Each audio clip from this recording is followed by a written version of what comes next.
l'occasion de réfléchir et méditer sur deux réalités qui sont les suivantes. Être avec Jésus et ne pas être avec Jésus. Qu'est-ce que cela peut-il signifier?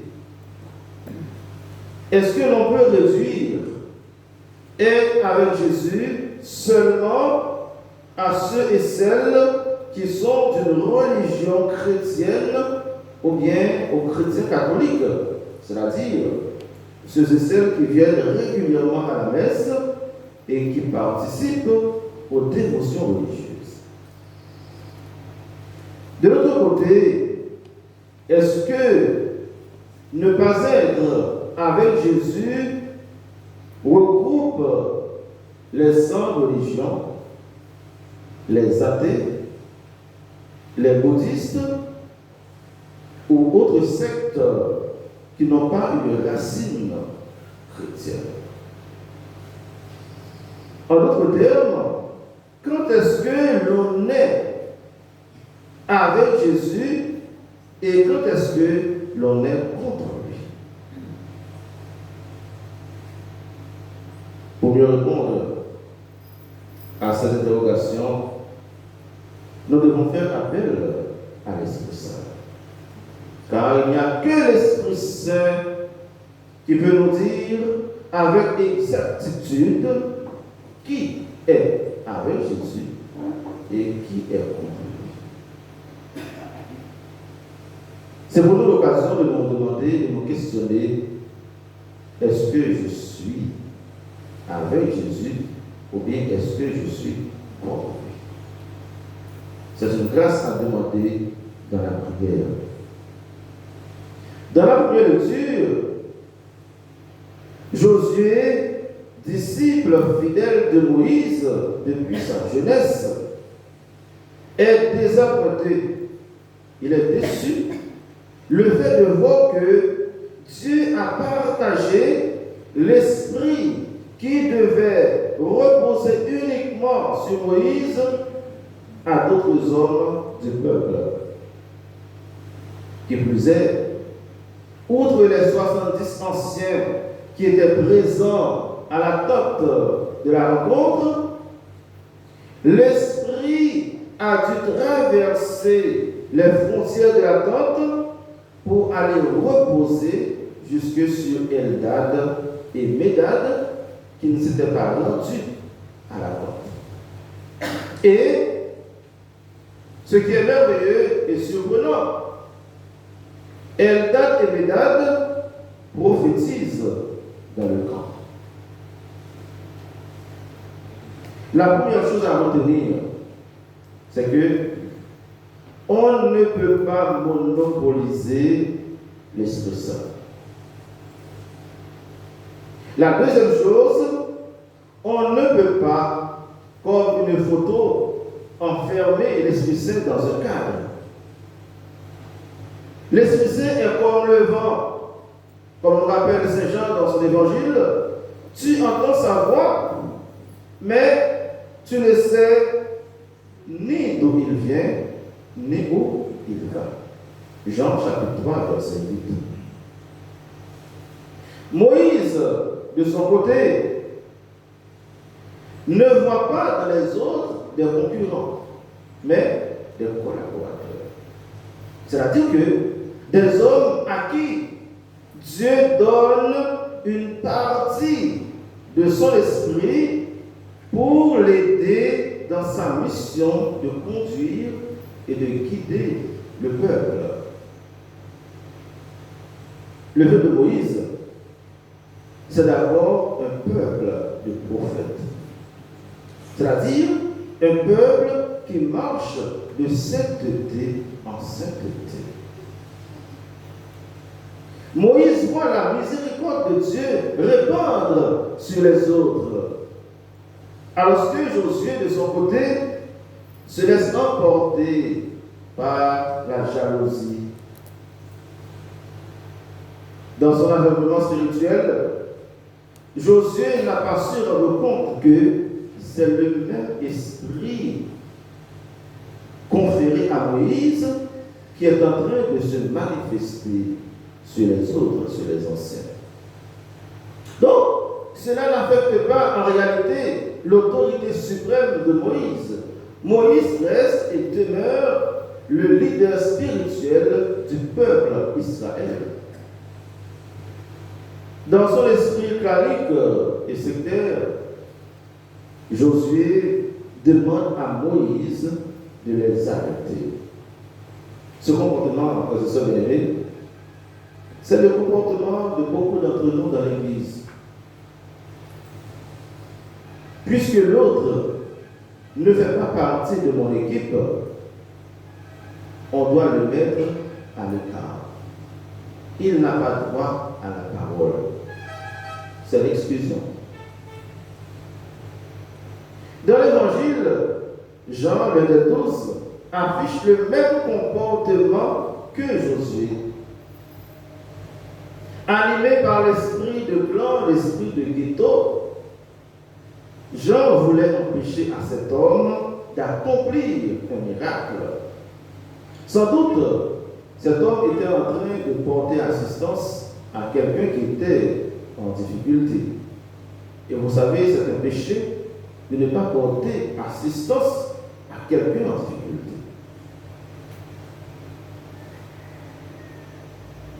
Le miracle que cet homme inconnu était en train d'accomplir, ce n'est pas en son nom personnel. C'était au nom de qui? Au nom de qui? Au nom de Jésus. Au nom de Jésus-Christ.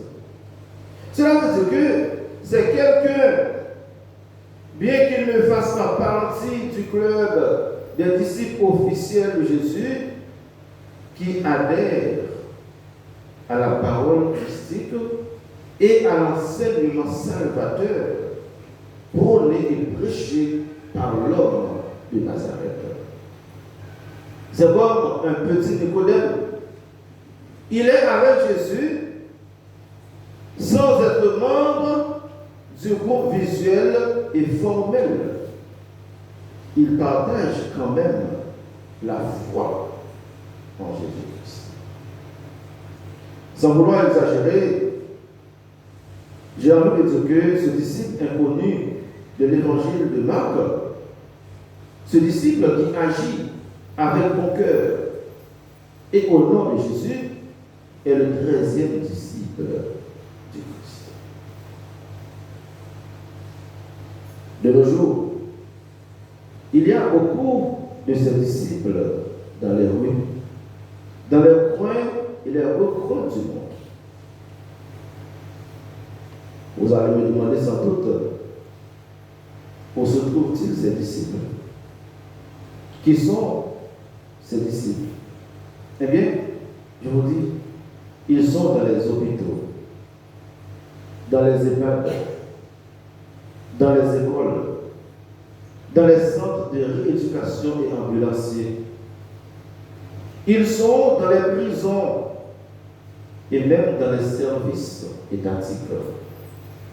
Ces disciples inconnus et parfois maladroits, on peut les trouver même dans des lieux que l'on peut qualifier des lieux non catholiques, c'est-à-dire des lieux infréquentables.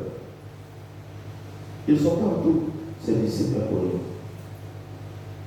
Des hommes et des femmes appelant non pratiquants, c'est-à-dire qui ne viennent pas à l'église, mais qui assurent par la grâce de l'Esprit Saint une présence salvatrice et rédemptrice auprès de leurs frères et sœurs en humanité. Des hommes et des femmes qui prennent position pour la vie, qui cherchent à sauver la création, la planète, l'environnement, les animaux et l'être humain. Il est vrai que ces disciples inconnus, n'ont pas le même jargon que nous, c'est-à-dire le jargon chrétien, le jargon religieux. Mais leurs actions et leurs œuvres ne trahissent pas et ne contredisent pas l'évangile du Seigneur.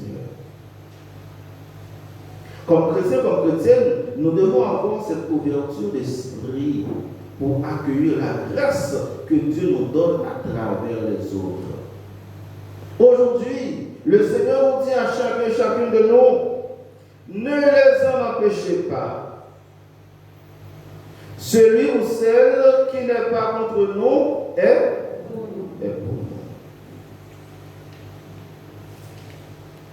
En chaque être humain, frères et sœurs bien-aimés, quelle que soit sa religion, sa race, quel que soit son style de vie, en chaque religion, il y a ce que nous appelons la semence du Verbe.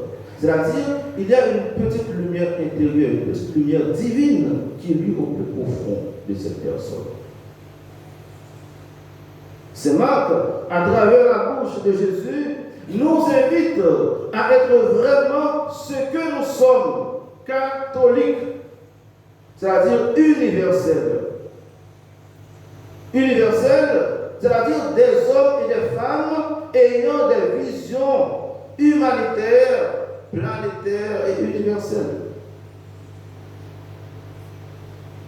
Des hommes et des femmes au nom de la foi au Christ, qui ne cherchent pas seulement à défendre une tradition, un dogme, ou bien un rite, un rituel quelconque, mais qui cherchent à semer l'amour, la paix, la réconciliation. Des hommes et des femmes, au nom de la foi en Christ, qui acceptent de partager leurs richesses avec les malheureux, les pauvres et les nécessiteux. Des hommes et des femmes, au nom de Jésus, l'ami des pauvres, qui cherchent à défendre les migrants, les pauvres et les sans-abri. Frères et sœurs bien-aimés, je vous dis, si l'Évangile ne peut pas nous aider à défendre le droit des pauvres, le droit des faibles et des étrangers, c'est mieux de le déposer. Si l'Évangile ne nous aide pas à devenir plus humains, plus fraternels et compatissants aux problèmes des autres, c'est mieux de ne plus en parler.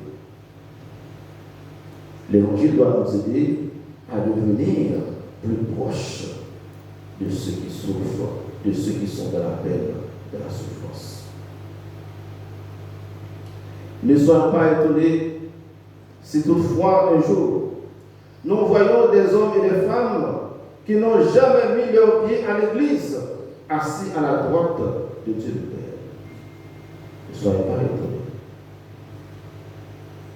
Nous ne sommes pas en train de décourager les pratiquants et encourager les non-pratiquants, non. Ce n'est pas ça l'idée. C'est tout simplement pour nous aider à comprendre que Dieu est au-delà et il va plus loin que la religion. Dieu n'est pas prisonnier ni d'une formule, ni d'une doctrine.